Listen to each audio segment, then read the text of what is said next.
fiction, we use what we read in the text and what we know about a topic as a way to infer something that's not stated in the text. It's a bit like taking different things from the text, combining it in your brain with what you know, and coming up with something new. So a good way to picture this is when you make trail mix, you have pretzels, some Cheez-Its, some chocolate chips, and those are three separate things. They could be separate statements, things from the story, things the character says, reactions, and when we put them together, we have something brand new. We have trail mix. So we're going to do that today. We're going to read a short passage, and we're going to take some things from the text, combine them together with what we know in order to draw conclusions. Sarah and her father woke up just before dawn. They put on warm clothing. After quickly eating some breakfast, they went out to the garage to get the tackle box, poles, and container of worms. They got into the car and drove to their lucky spot. Soon they were sitting in a boat enjoying the crisp morning breeze and the colorful trees along the shore. Sarah skillfully cast her line, and it was not long before she got her first bite. Father said, "Guess what we are going to have for supper tonight?" All right, so we can draw some conclusions about Sarah, not because the author came right out and told us something about her, but we're going to take some of the things we read and what we know about this topic in order to draw our conclusion about her personality or something about her character. Sarah can best be described as scared of the water, mad about getting up early, skilled at fishing, or new at fishing. So I know one of the things that I read here is that Sarah skillfully cast her line. And what I know about this already is that when you're casting a line, you're out fishing. And if somebody is doing something skillfully or with skill, they're probably pretty good at it. So that makes me think my choice is going to be C. Are there any other clues within this passage that would help me come to that conclusion? It says they drove to their lucky spot. What I know is that if somebody drives to a lucky spot, it's likely that they have been there many, many times before. And if she has gone to this lucky spot to cast her line or fish many times, she's probably pretty good at it. I also saw that she had to go to the garage and get a tackle box, poles, and a container of worms. Now, the author never comes out and says Sarah went fishing, but I know that if she has her own tackle box, poles, and container of worms, that she's probably somebody that fishes quite often. And the more you do something, the better you get at it. So the best choice here would be skilled at fishing. I drew that conclusion because I know tackle box, poles, container of worms means they're fishing. Somebody who casts a line is fishing. Driving to a lucky spot or being skillful, that tells me she probably does this frequently. So I'm taking those bits of information combined with my knowledge of fishing to draw the conclusion that she is skilled at fishing. Okay, same short passage. Where does this story most likely take place? So we can draw conclusions about the setting. The author does not come right out and tell us it was a warm summer day. We have to take clues and what we know about that time of year from the clues in order to draw a conclusion. All right, so does it take place on the lake in spring, on the lake in fall, at the farm in summer, or at the beach in winter? Well, first thing that jumped out at me as I was reading is that they put on warm clothing, and that to me screams colder weather, so I can probably rule out summer. It said there was a crisp morning breeze and colorful trees. So now I'm thinking maybe it's likely to be fall. That's when it's crisp but not freezing. You still need warm overclothes, and colorful trees tell me fall because leaves are changing. Then I see sitting in a boat, and I see the word shore, and in my mind those go together because you can't fish without being in a boat or standing on a shore. So I know they're near water. So my best choice here is B.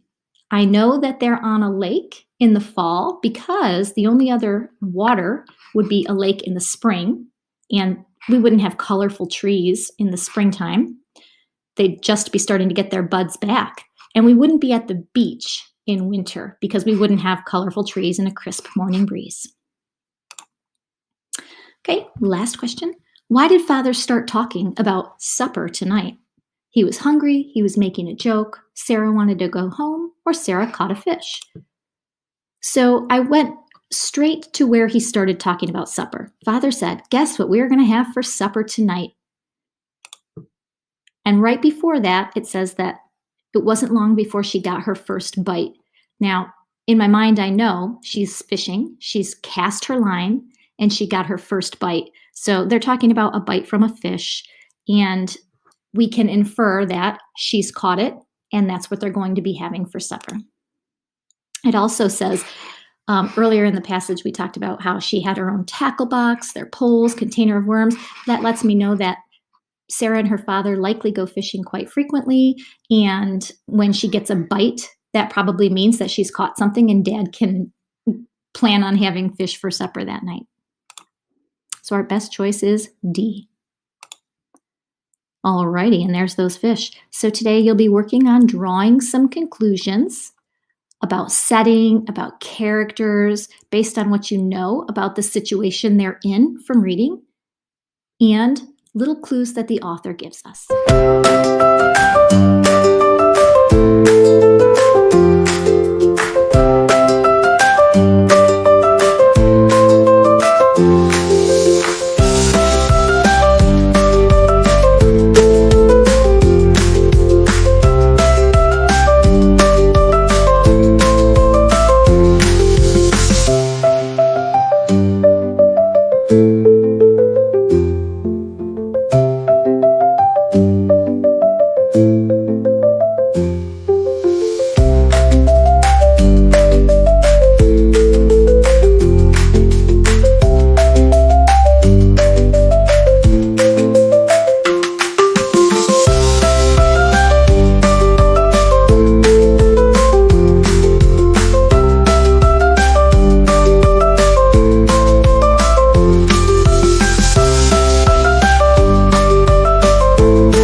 giving the main points and ideas of that story without you influencing or putting your opinion in it at all. To summarize a story, you need to include the story elements. We've talked about story elements, and those are the main points in the story. So you should include the setting, which would be where the story takes place. You would include the main characters. Now that would be the main person or animal in the story, and then those characters that they are interacting with throughout the whole story. There might be some side characters in there somewhere, but they're not probably the most important characters to the plot, so you don't have to mention them. You're also going to include information about the problem. That's whatever conflict or difficulty the main character is up against. Something's wrong in the story, and that's what makes it interesting to read. And you're also going to want to include information about the solution. That's how the main character or someone helped to solve or fix this problem that they were having. Now, when we read summaries about books on the back of the book or about a movie, it doesn't tell us all of this plot information because then it would kind of spoil it. But when you're writing a summary about a book that you've already read, you're going to include this information because you want to be able to show that you understood what you read. We've heard the story Little Red Riding Hood, so we're going to see if we can use some of those story elements and the main idea to kind of retell this story in a summary. So let's think about it. Little Red Riding Hood goes to visit her grandmother, but she meets a sneaky wolf in the woods. What do you think? What story elements do we have so far? I want you to see if you can figure them out. Pause the video if you need to and see if you can figure out those story elements that are in this sentence.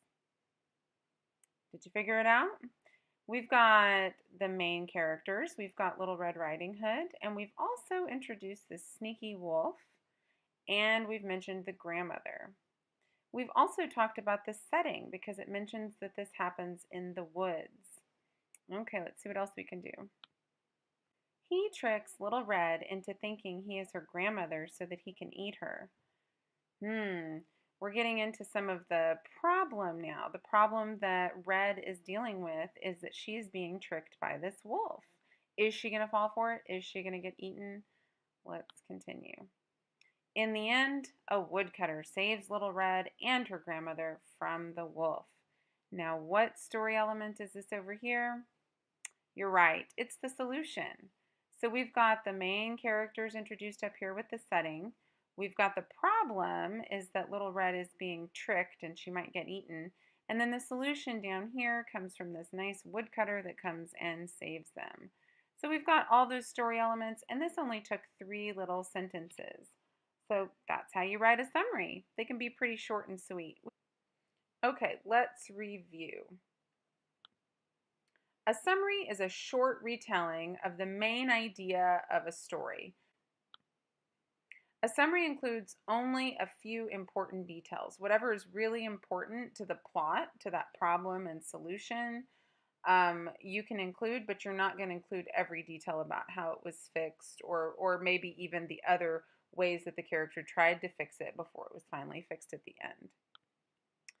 You can use the story elements to help you summarize a story. So looking at the setting, the main characters, the problem and solution, those are going to be the main things that you're going to want to include in that summary.